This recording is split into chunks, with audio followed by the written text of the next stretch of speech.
came from behind to beat the Spurs was Wemby getting ejected because he threw a nasty elbow in the second quarter.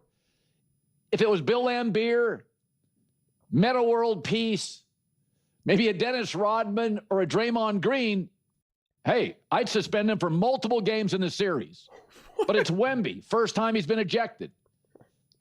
He's got people flying at him. He threw an elbow. Elbows get thrown by everybody. His actually hit Naz Reid in the throat, and so he got ejected for the rest of the game. I thought the officials got it right. But his resume, not a dirty player. Bigs throw elbows. That's the reality. The most striking thing in the game was, with him gone, the Spurs, I mean, they're going to be so good for the next 10 years.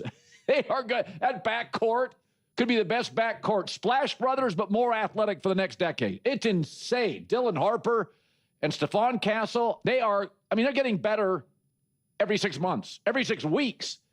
But what was amazing is in Minnesota against the veteran T-Wolves, an incredibly well-coached team, Spurs still led. But this is what happens when you're young. You don't have Wemby. You don't have your star.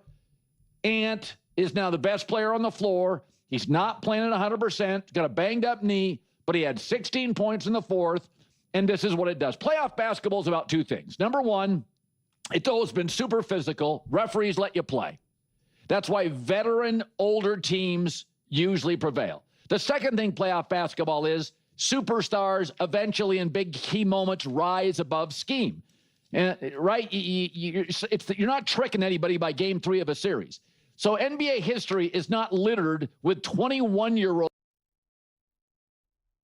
flying through the playoffs. Even LeBron's first title, 27. Shaq and Kobe got bounced early. Shaq's first title, Shaq's 27. Michael Jordan got bounced early by a lot of those veteran Pistons or Celtic teams. So the reality of this series is the best fourth quarter team in the entire playoffs is the Minnesota Timberwolves. And even with Ant not at 100%, they're going to be really tough to beat. I mean, yeah, there's a whole lot to break down here right now. Watching everybody absolutely lose their minds over Wembanyama, over this foul, is one of the craziest things I've ever seen. I just don't get why this postseason has made everyone collectively go off the rails. I truly don't. People are trying to act now like this flagrant 2 was the most horrific, the most brutal. Come on, guys. He had the ball, they were both surrounding him, and he's just sort of swinging his arms back and forth, which is the most normal thing in the world. And yes, he did end up catching Naz Reid in the throat with his elbow. Absolutely. By the letter of the law, is it a flagrant 2? Absolutely. Was his intention, I'm going to now deliberately elbow you in the throat? Come on, clearly not. Snorts, clearly not. And then on top of that, people are saying if it had been someone else, he could be suspended for multiple games and all that. Watching Windhurst go, this is completely unacceptable. And watching everybody collectively panic. But look, it was a play that got a little out of hand. He got a flagrant 2, got ejected from the game. Absolutely. We've seen things like this happen a billion times. A billion times. To try to frame it as if this came out of nowhere, some absolutely dirty play for no reason whatsoever, is ridiculous. As if he randomly decided to kick someone between the legs. That's literally what they're treating it like. And it was an unfortunate chain of events. It's a shame it happened because basketball is way more fun when Wembanyama is on the floor, purely from an entertainment perspective. He got tossed, and then yeah, okay, that's it. That's where it ends. He gets thrown out for the game, and it ends there. Trying to use this as a way to label Wembanyama, to smear Wembanyama, to start some broader conversation about Wembanyama is absolutely insane to me. Absolutely insane. And then the Spurs lose, and now it grows into a bigger discussion about how hard it is to beat the Minnesota Timberwolves. Should the Spurs have won this game? They absolutely should have won that game. It was the final few minutes where things just fell apart for them. But they were absolutely, positively in a position to win that game, and frankly, should have won it. I mean, Minnesota in that third quarter had no business playing that poorly. Ant completely vanished. Completely disappeared. The Spurs came out with such urgency, such intensity, such purpose and focus. It was remarkable.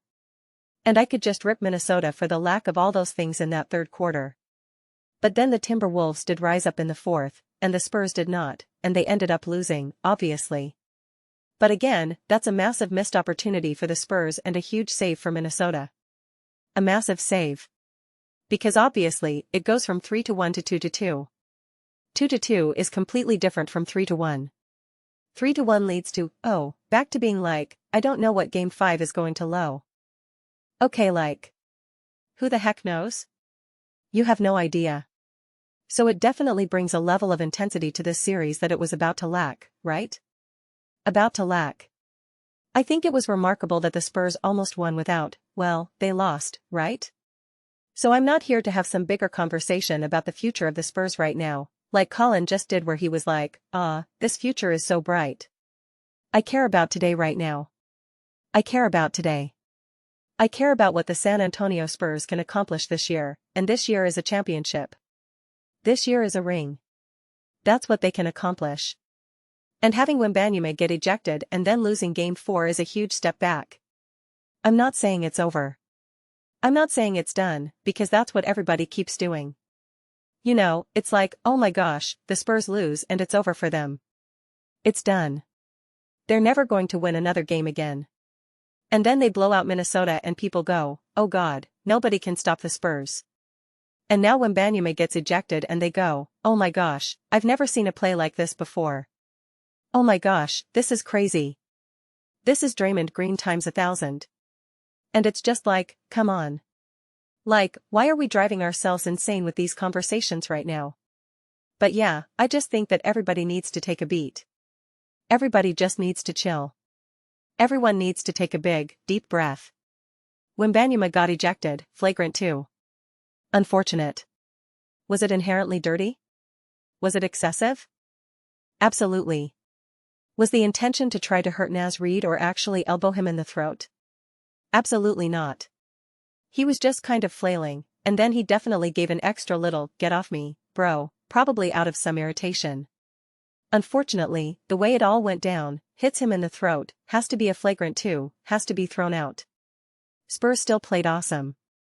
Spurs still played really focused. Minnesota got the job done. Ant was either 100% on and dominant or literally non-existent. And in the fourth quarter, 100% on him, Julius Randle, etc. took over, won the game, and there you go. 2-2, I mean, sometimes it's really just that simple, man. Sometimes it's just like, you know what happened? Literally just what happened. That's it. It's literally just read the chain of events of what happened, and that's actually simply what happened. No extra context needed, no additional narrative required. Sometimes that just is what it is, and that's what happened. But those are just my thoughts. I'd absolutely love to hear yours. What do you guys all think about the San Antonio Spurs, Wembanyama being ejected? The Spurs obviously coming up short. Let me know your thoughts in the comments below. I read every single comment, whether you agree with me or disagree with me. Either way, let's get into some discussions. Let's get into some debates. But ultimately, let's just have some fun. Please do consider subscribing. We're building an amazing community here, and I absolutely love to see you be part of it. I want to build something that we all generally feel connected to. Something that we're really excited to be part of. I think we're well on our way to doing it. Please don't forget to give this video a thumbs up, it really does help with visibility and the algorithm. Thank you so much. See you next time.